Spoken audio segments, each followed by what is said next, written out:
Bom, irmãos, hoje nós vamos refletir sobre o tema Lições de Jesus no Getsemane. Eu vou pedir para que esse projete o slide.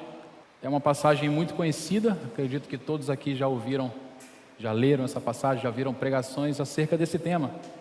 Mas a palavra de Deus é muito rica, ela sempre tem algo a nos ensinar. Então, sem muita demora, eu quero passar a leitura do nosso texto base, que está em Marcos, capítulo 14.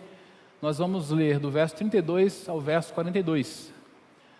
Versão NVI, diz assim a palavra de Deus: Então foram para um lugar chamado Getsemane. E Jesus disse aos seus discípulos: Sentem-se aqui enquanto vou orar. Levou consigo Pedro, Tiago e João e começou a ficar aflito e angustiado. E lhes disse: A minha alma está profundamente triste, numa tristeza mortal. Fiquem aqui e vigiem. Indo um pouco mais adiante, prostrou-se e orava para que, se fosse possível, fosse afastado dele aquela hora. E dizia: Abba, Pai, tudo te é possível. Afasta de mim esse cálice, contudo, não seja o que eu quero, mas sim o que tu queres. Então voltou aos seus discípulos e os encontrou dormindo. Simão, disse ele a Pedro, você está dormindo? Não pôde vigiar nem por uma hora? Vigiem e orem para que não caiam em tentação. O espírito está pronto, mas a carne é fraca. Mais uma vez ele se afastou e orou, repetindo as mesmas palavras. Quando voltou, de novo os encontrou dormindo, porque seus olhos estavam pesados. Eles não sabiam o que lhe dizer. Voltando pela terceira vez, ele lhes disse: Vocês ainda dormem e descansam? Basta, chegou a hora. Eis que o Filho do Homem está sendo entregue nas mãos dos pecadores. Levantem-se e vamos. Aí vem aquele que me trai. Amém? Curve sua fronte e vamos orar. Pai, nós te damos graças, Senhor Deus, por tudo que já aconteceu até aqui. Obrigado, Senhor Deus, pelo privilégio de poder adorar o Teu santo nome nessa noite com os meus irmãos, como igreja. Obrigado pelas canções que foram entoadas, e porque através delas nós temos a oportunidade de declarar, Senhor Deus, a nossa adoração, a nossa devoção a Ti. Neste momento onde nós vamos refletir na Tua palavra, pedimos que o Teu Santo Espírito fale conosco, que Ele nos dê entendimento, nos dê discernimento, que Ele ilumine a nossa mente, ilumine os nossos corações, e que cada um de nós, tanto os que estão presentes aqui nessa noite, quanto aqueles que estão nos assistindo através da nossa transmissão, que nós possamos, após essa mensagem, Senhor Deus, ser abençoados por Ti. Fale conosco em nome de Jesus. Amém. Irmãos, o capítulo 14 do Evangelho de Marcos descreve os últimos momentos de Jesus antes dele ser preso e posteriormente crucificado. Se a gente voltar um pouquinho no início do capítulo, Marcos inicia descrevendo o episódio onde Jesus é ungido por Maria em Betânia. Isso vai do verso 1 até o verso 9. Na sequência, vai descrever o momento onde Judas procura os sacerdotes com o intuito de entregar Jesus, versos 10 e 11. Logo depois, Jesus realiza a última ceia com os 12 discípulos, onde ele anuncia que um deles o trairia. Você vai encontrar isso do verso 12 até o verso 26. E, na sequência, ele prediz que Pedro o negaria, do verso 27 ao verso 31. Então, após esses acontecimentos, Jesus se retira para o Getsemane, o local onde ele orou pouco antes de ser preso, como nós lemos. Para quem não sabe, Getsemane é uma expressão que vem do aramaico, foi transliterado para o grego e significa prensa de azeite. É um nome bem sugestivo, por duas razões. Em primeiro lugar, era o local onde literalmente as azeitonas eram prensadas para se obter o azeite. Em segundo lugar, porque foi nesse local que Cristo experimentou uma das maiores e mais intensas agonias e dores.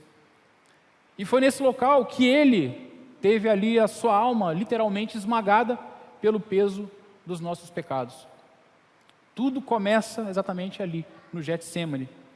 Porém, mesmo em meio ao sofrimento, mesmo em meio à dor, Jesus não deixou de ser aquilo que ele sempre foi, o maior mestre que a humanidade já teve a oportunidade de conhecer. E através das suas atitudes, ele nos deixou importantes lições. Lições que vão falar muito aos nossos corações nessa noite. É sobre isso que eu quero refletir com os irmãos essa noite. A primeira lição é que todos passam pelo Getsemane. Leia comigo mais uma vez os versos 32 a 34. Então foram para um lugar chamado Getsêmani, e Jesus disse aos seus discípulos: sentem-se aqui enquanto vou orar. Levou consigo Pedro, Tiago e João, e começou a ficar aflito e angustiado.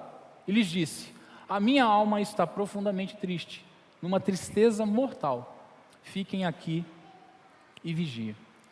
É curioso que tanto Marcos quanto os outros evangelistas, eles usam palavras que expressam de maneira muito profunda o tamanho do sofrimento de Jesus nesse momento. Marcos, por exemplo, no verso 33, ele diz que Jesus, como a gente viu, ficou aflito e angustiado. No verso 34, ele diz que Jesus sentiu uma tristeza mortal.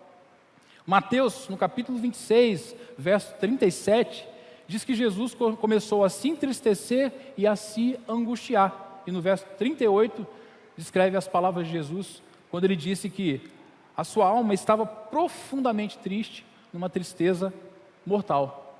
Já Lucas, que era médico, ele enfatiza ainda mais esse sofrimento de Jesus nesse momento.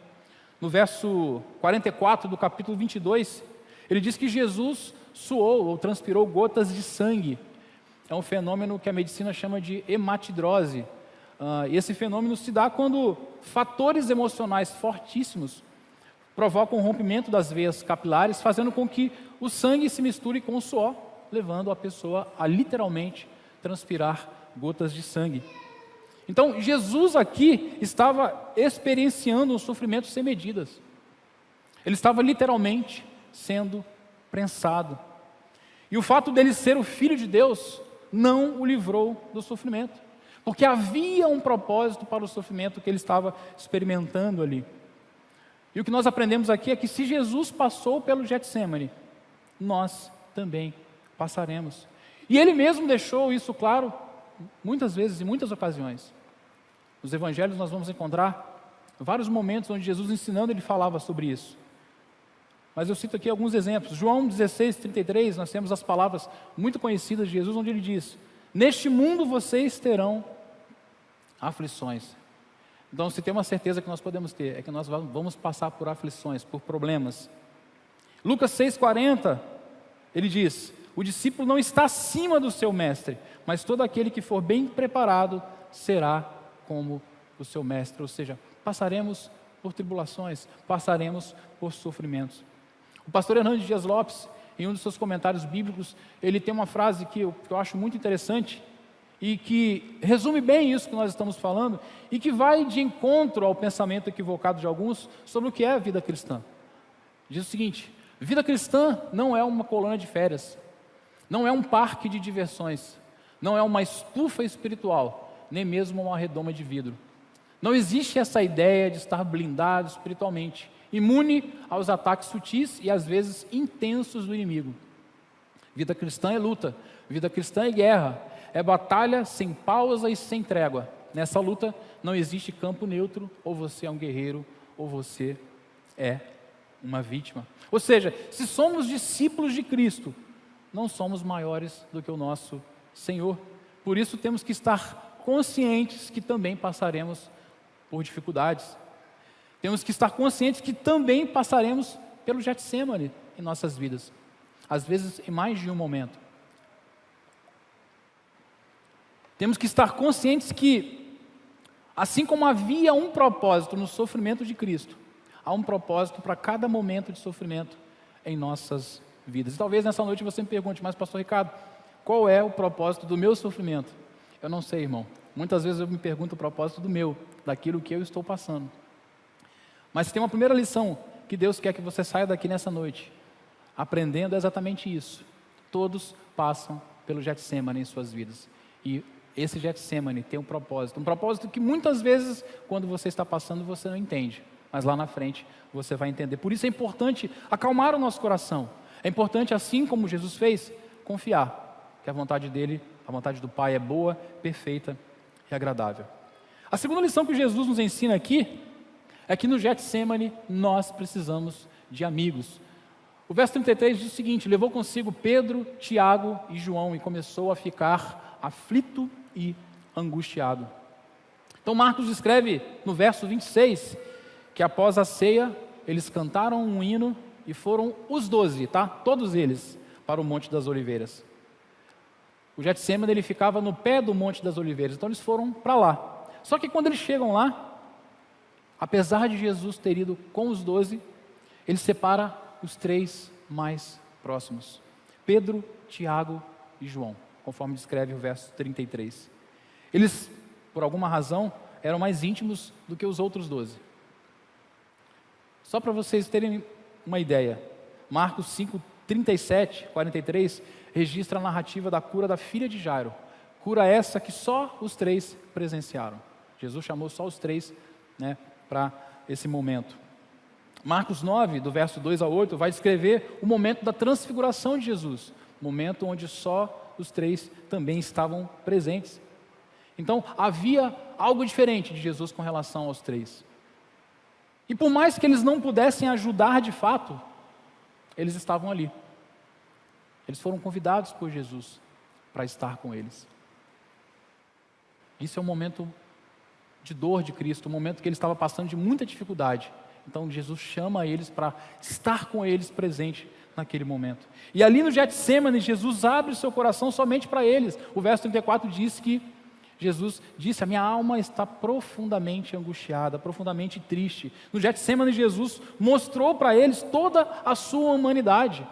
O mesmo Jesus que em outros momentos ressuscitou pessoas, curou cegos, fez paralíticos andar, fez milagres maravilhosos, acalmou a tempestade, fez a multiplicação dos pães e dos peixes. O mesmo Jesus aqui se mostra um Jesus humano. Jesus literalmente se desnuda na presença deles, mostra o que ele estava sentindo, porque confiava neles, porque eles eram amigos. Ou seja, Jesus não se isolou, Jesus buscou comunhão com pessoas amadas, com pessoas de confiança.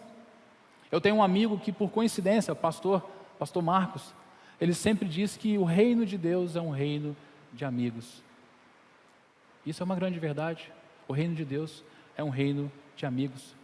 E nós temos que aproveitar disso, aproveitar dos amigos que Deus coloca em nossas vidas. Muitos, em meio ao sofrimento, têm uma atitude contrária a isso. Se afastam dos amigos, se afastam da igreja, se afastam das pessoas, se isolam completamente. Mas não foi isso que Jesus nos ensinou aqui.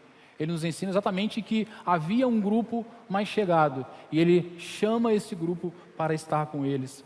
Isso me leva a pensar: se ele, que é filho de Deus, não andou só, por que nós andaríamos? Se ele, que é filho de Deus, pediu ajuda, por que nós não pediríamos? Se ele, que é filho de Deus, escolheu para quem ele iria se abrir, por que nós agiríamos diferente? E por que eu digo isso? Porque é fato que nós não podemos se abrir para qualquer um, mas para amigos. Jesus tinha 12, tinha uma multidão que o acompanhava, mas tinha 3 que eram do seu convívio mais íntimo. Jesus escolheu esses 3 para estar mais próximos dele. Então, meu irmão, se você está passando por alguma dificuldade nessa noite, se você está passando por algum Getsêmani, não passe por isso sozinho. Procure amigos, procure pessoas para quem você possa se abrir, desnudar seu coração, falar, chorar, orar junto. Talvez você pense assim: mas para que eu vou fazer isso? Eles não vão resolver o meu problema. Sim, assim como Pedro, Tiago e João não resolveriam o problema de Jesus, e Jesus sabia disso.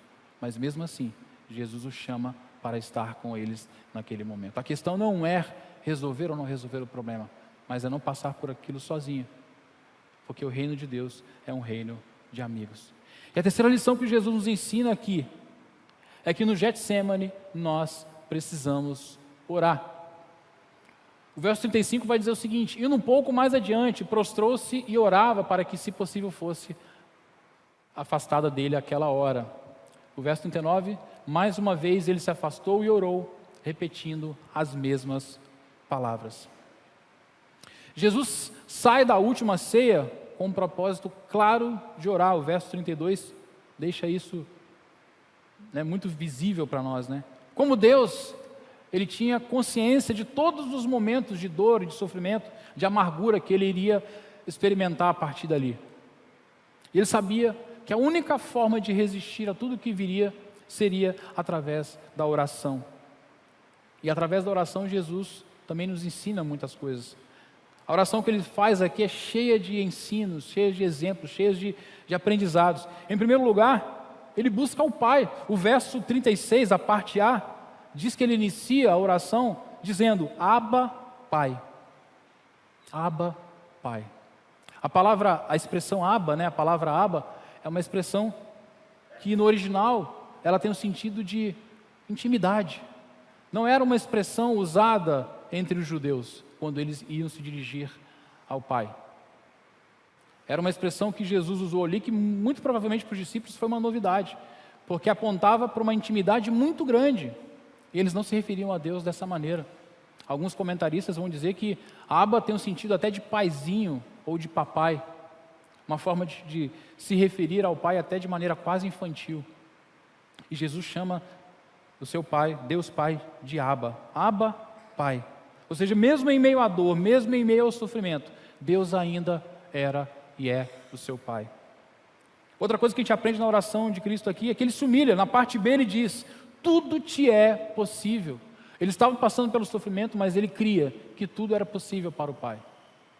Isso nos ensina também essa humilhação de Cristo.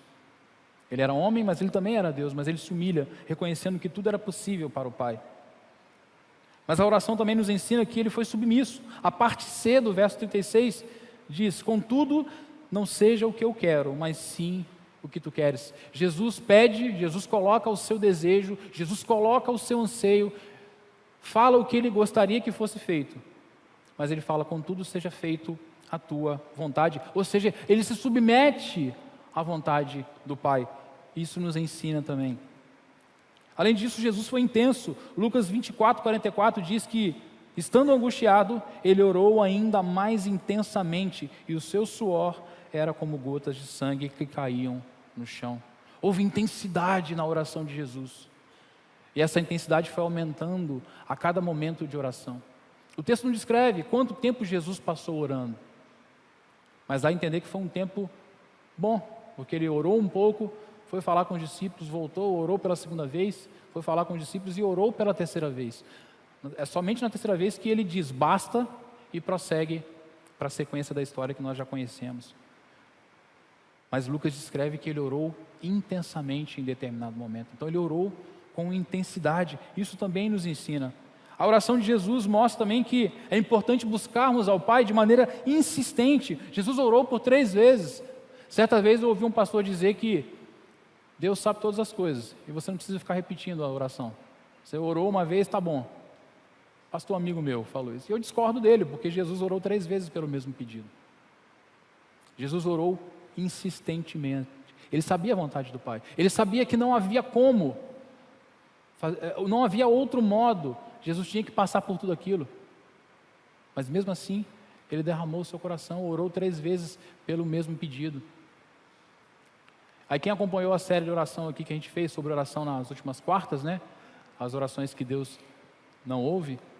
A gente falou que Deus não ouve vãs repetições, mas quando a oração é feita de forma sincera, por mais que ela seja repetida, Deus ouve sim, quando ela é feita de coração. A oração que Deus não ouve é aquela oração que é feita da boca para fora, de maneira litúrgica, de maneira mecânica.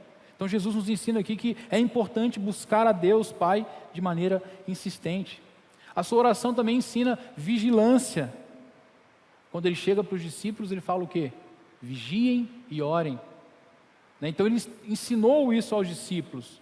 Ele ensinou a importância de se vigiar e de orar. Aliás, os discípulos, por não obedecerem, eles cometeram na sequência uma série de erros. Em primeiro lugar, dormiram.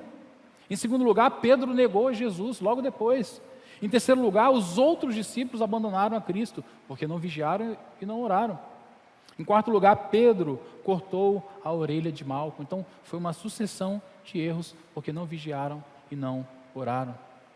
E por fim, a oração de Cristo também nos ensina que a oração nos fortalece.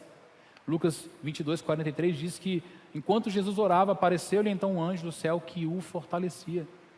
A oração nos fortalece, a oração revigora a nossa alma, a oração revigora o nosso espírito. Tenho certeza que muitos aqui já experimentaram essa experiência de estar sofrendo, estar passando por um momento de dificuldade, e ao orar, ao derramar o seu coração na presença de Deus, sair daquele momento de oração totalmente renovado.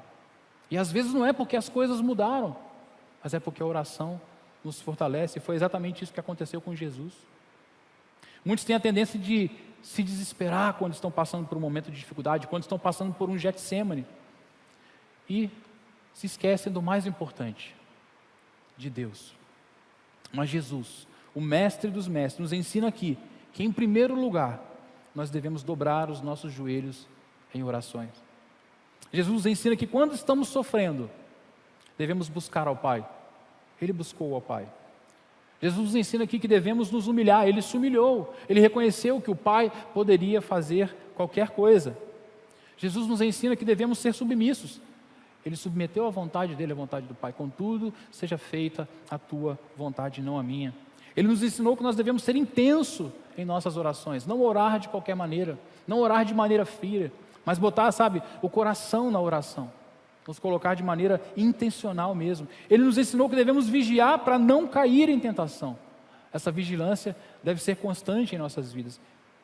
E ele também nos mostra que nós devemos sempre lembrar que através da oração, Deus nos fortalece. E a pergunta que fica para nós aqui, será que nós temos feito isso?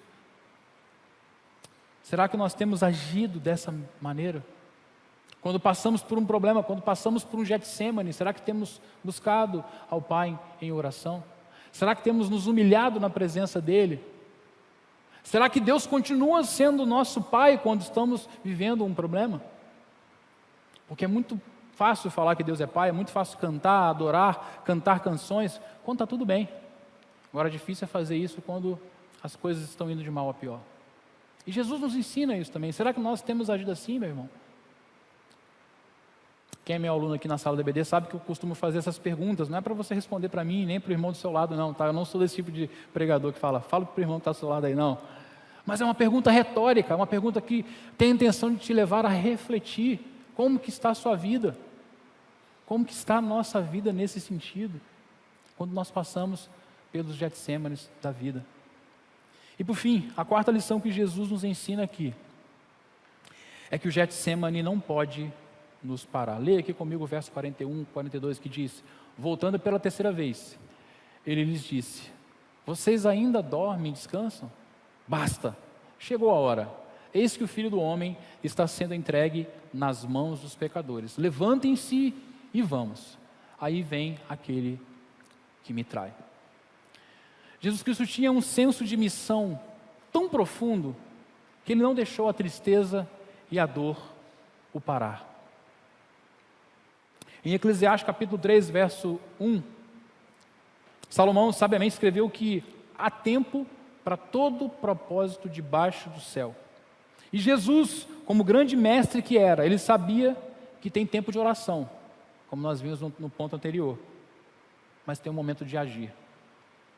Alguns fazem até a brincadeira com a palavra oração, né? Oração. Orar e agir. Então há um tempo de orar, mas há um tempo de ação. O verso 41 descreve que após orar por 3 vezes, Jesus diz: basta, chegou a hora. O verso 42 completa dizendo: levantem-se e vamos. E ao agir assim, Jesus demonstra que venceu a dor e a tristeza. Não mudou a realidade dele, não mudou aquilo que ele temia. Não mudou aquilo que ele pediu ao Pai que afastasse dele. Ele sabia o que viria. Ele sabia o que iria encontrar. Aliás, quando ele levanta, a primeira coisa que ele percebe é que os discípulos ainda estavam dormindo. Inclusive é o que ele fala: vocês ainda dormem e descansam? Basta, chegou a hora. Eis que o Filho do Homem está sendo entregue nas mãos dos pecadores. Levantem-se e vamos. E complementa, né? E aí vem aquele que me trai. Jesus sabia. Jesus estava consciente, mas mesmo assim ele se levanta, parte para a ação. Ele não ficou prostrado. Ele superou a decepção pelos discípulos não terem o ajudado em oração. Ele venceu o sentimento de abandono por eles o terem deixado sozinho. Ou seja, ele não deixou o Getsemane parar sua missão. Basta, chegou a hora. E muitas vezes nós erramos porque deixamos os problemas no parar, ficamos prostrados. Aí talvez na sua cabeça está pensando assim: pastor Ricardo, mas você não sabe o que eu estou passando. Eu não sei. Uma coisa que a gente falou hoje na aula do EBD, né, quem é da minha turma vai lembrar aqui, é que todo mundo passa por problema, nós falamos sobre isso. Todo mundo passa por dificuldades. É porque a gente sempre acha que a nossa dificuldade é maior que a do irmão, né? Do irmão é menor. Mas todos nós passamos, mas não podemos deixar as nossas dificuldades, os nossos problemas nos paralisar. Não podemos deixar que isso tire de nós o foco do Evangelho, o foco da palavra, o foco da missão que Deus confiou a nós. Não podemos deixar que esses problemas, essas situações nos paralisem. Há tempo para todo propósito debaixo do céu. Tempo de chorar, tempo de ficar triste, tempo de orar, tempo de ser fortalecido e tempo de se levantar e continuar a caminhada.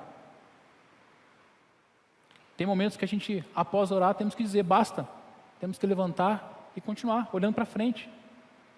E é isso que Jesus Cristo nos ensina aqui. Ele não fez isso só de maneira teórica, ele fez isso de maneira prática. Se você ler a sequência do capítulo 14 de Marcos, depois do capítulo 15, você vai ver que o que acontece aqui é que Jesus é preso, aí acontece tudo, Pedro nega ele, os discípulos o abandonam, ele é açoitado, depois ele é crucificado. É o processo. Ele sabia, ele não estava inocente, mas mesmo assim ele levanta e encara tudo de peito aberto. É isso que acontece aqui. Na sequência, eu até coloquei, ele é traído por Judas, preso, negado por Pedro, abandonado pelos discípulos e crucificado. E ele sabia de tudo isso, sabia que tudo isso estava por vir. Então, nós não somos maiores do que o nosso Senhor. Devemos procurar agir como Ele. Ele não permitiu que o Getsêmani o parasse. Então, se você está passando por algum problema, por alguma dificuldade, algo que você de repente chamaria, estou passando por um Getsêmani, por um momento de Getsêmani, saiba que Deus não quer que você pare. Deus quer que você continue. Deus está falando com você nessa noite exatamente isso. E para concluir, uma coisa que a gente observa é que Cristo entrou profundamente angustiado no Getsêmani, mas ele saiu de lá totalmente renovado pelo Pai. Isso fica muito claro na leitura do texto. Ele saiu de lá fortalecido, ele saiu de lá vitorioso, e por conta disso, ele teve condições de enfrentar tudo que veio na sequência. Por conta disso, ele teve condições de obedecer ao Pai e de suportar todas as mazelas que viriam com a cruz.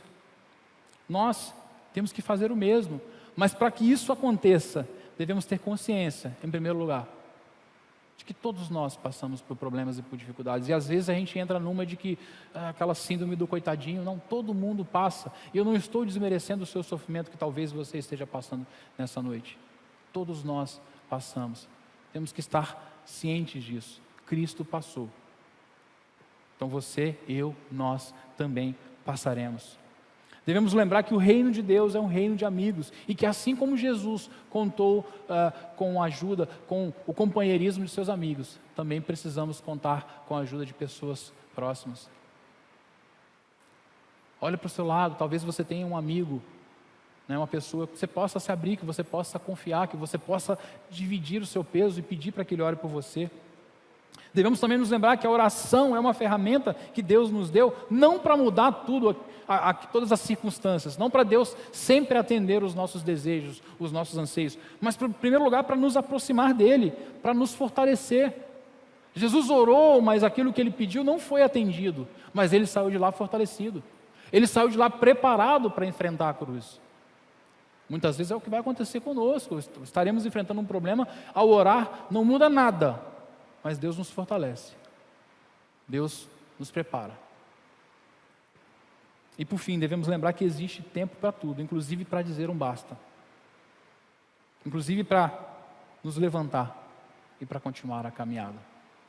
E eu quero então te pedir que você se coloque de pé, e que você, enquanto o Gessi vai tocar uma música, que você esteja refletindo em tudo que foi falado até aqui.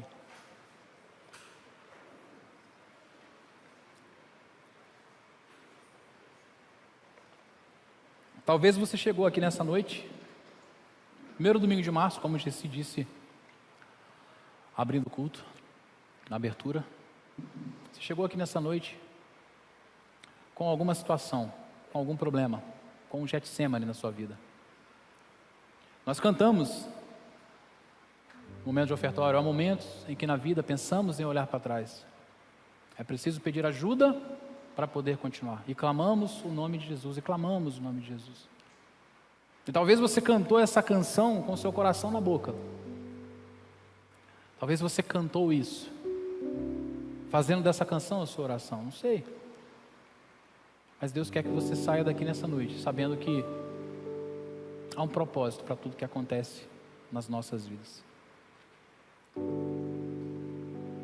O meu Deus é maior que os meus problemas,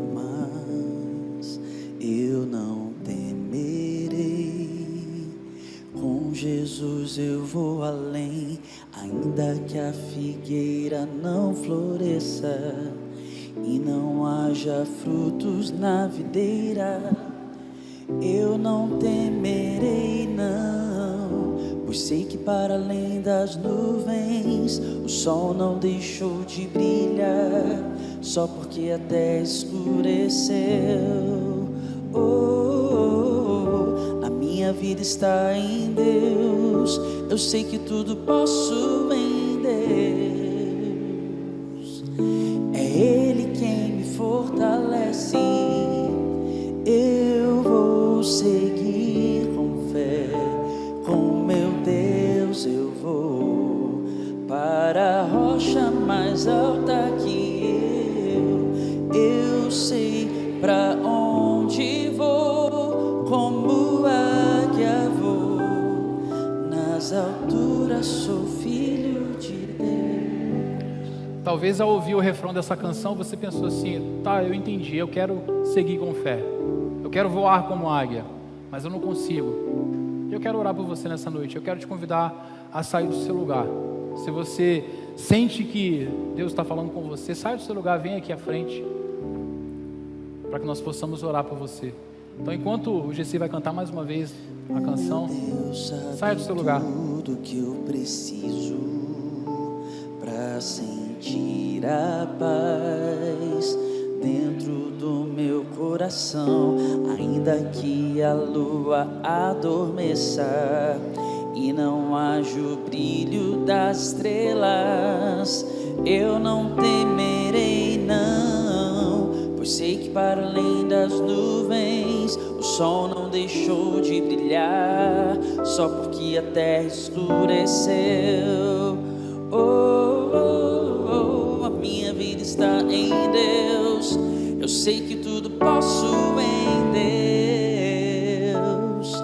É Ele quem me fortalece, eu vou seguir com fé, com meu Deus eu vou para a rocha mais alta que eu sei para onde vou, como águia vou, nas alturas sou filho de Deus. Eu vou pedir para o Gessi repetir mais uma vez só o refrão, e você vai ter a oportunidade, se você ainda não saiu do seu lugar, por alguma razão, eu quero te insistir para que você venha aqui à frente, para que nós possamos orar por você. Eu vou seguir com fé, com meu Deus eu vou para a rocha mais alta que eu sei para onde vou, como águia vou, nas alturas sou filho de vou seguir,